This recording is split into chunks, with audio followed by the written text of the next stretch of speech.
Tal día como hoxe, pero en 1950, hai 75 anos, finaba no exilio en Bos Aires Alfonso Daniel Rodríguez Castelao. O Panteón de Galegas e Galegos Ilustres, onde repousa, acolleu esta mañá un acto para homenaxealo.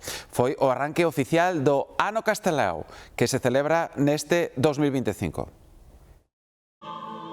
O acto cívico para conmemorar o 75 cabo dano de Castelao ateugou a Igrexa de San Domingos de Bonaval.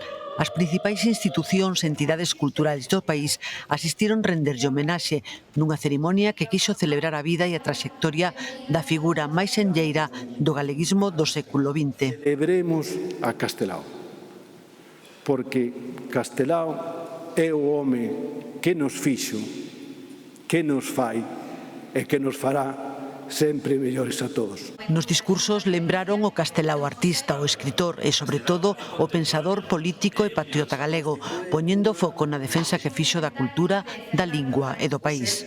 Responsabilidade de todos e de todas manter esta vontade viva e fortalecida, que non se esqueza o seu valor. A cerimonia foi o arranque oficial do Ano Castelao, que programará distintos eventos ao longo de todo este 2025 para difundir a figura, a obra e o pensamento do rianxeiro máis universal.